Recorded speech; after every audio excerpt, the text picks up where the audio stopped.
Outil de déformation perspective, nous allons voir comment l'utiliser. Je vais commencer à dessiner une forme simple et un texte. Alors, je vais dessiner un petit rectangle avec une couleur, donc faites de même. Mon document, c'est un document 25 par 25 cm.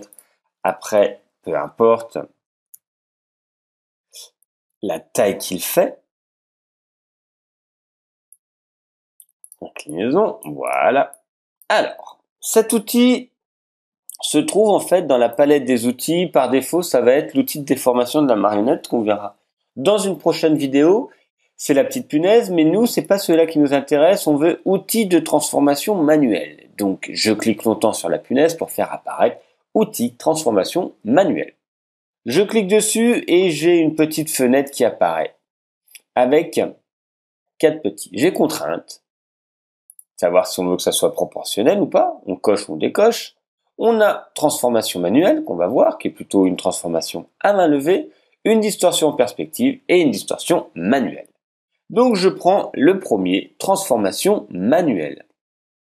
On va retrouver déjà une partie finalement des transformations qu'on a pu connaître grâce à l'outil de sélection qui nous permettait de faire la rotation.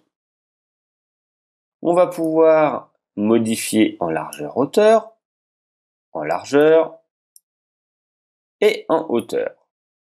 La seule différence, c'est que si vous regardez, vous voyez, il y a des symboles qui sont différents, contrairement à celui-là. Là, quand je suis avec mon outil ici, je n'ai pas ces mêmes symboles. Je peux le réduire en largeur, mais vous allez voir, je ne peux pas glisser de cette manière-là pour créer finalement une nouvelle forme, aussi bien en largeur, en hauteur, et après, je peux le placer où je veux. Ce qui permet finalement de créer un effet de perspective par rapport à un objet. Et on va pouvoir comme ça, après, multiplier les déformations. Attention, vous voyez, la déformation se fait par rapport au cadre et pas par rapport à la ligne. Là, je ne vais pas sur la ligne pour redéplacer, c'est vraiment le cadre qui se déforme. Et il se déforme maintenant sur un point. On peut avoir donc la contrainte, comme ceci. Donc là, la contrainte, en fait, c'est que je ne peux pas aller vers le bas. Ça sera pareil quand je fais ici, je ne pourrais pas aller vers l'intérieur ou vers l'extérieur. Ça me reste en fait sur la même ligne. Alors parfois c'est un avantage, comme ça on est sûr de ne pas se tromper et de ne pas se décaler un petit peu. Une autre fois ça peut être un inconvénient si vous voulez vraiment réduire la forme. Si on le fait dans le texte, qu'est-ce qui va se passer? Je prends le même, ici, et le texte, malgré qu'il ne soit pas vectorisé, et ça c'est vraiment quelque chose qui peut être bien, nous pouvons le déformer. Et ça veut dire que comme il n'est pas vectorisé, à la volée, je peux réécrire dessus et ça va garder le même angle de déformation qui était mis. Vous voyez? Donc ça, vous n'êtes pas obligé de vectoriser pour faire cette transformation.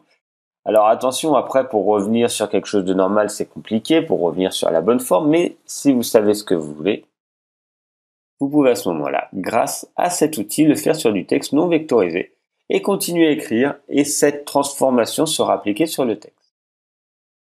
On va voir l'autre outil. Je vais le sortir comme ça. Hop. Ici, là, ça va m'interagir sur 2 points du même segment. Vous voyez, c'est toujours par rapport au cadre de sélection, pas par rapport au point. OK? Et donc, là, je vais pouvoir, comme ça, soit le faire sur les côtés ou en haut, en bas, pour créer de nouveau cette perspective. Et on peut le faire également sur du texte. Tout peut interagir à ce niveau-là. Là, il y a un peu trop de déformations qui ont été faites. On va le refaire. Voilà, hop.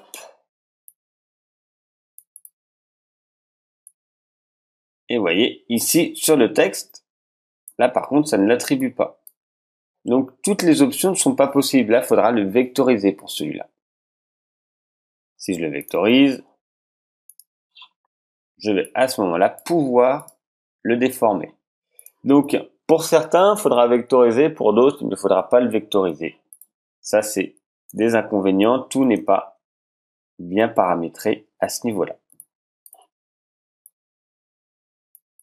Et donc, ça si vous regardez, ça change, prendre le bon outil, ça change en fait les deux points en même temps. Mais on peut vouloir également que ça change qu'un seul point. Et cette fois, ça sera le dernier qui sera manuel. Et là, j'interagis directement sur un point.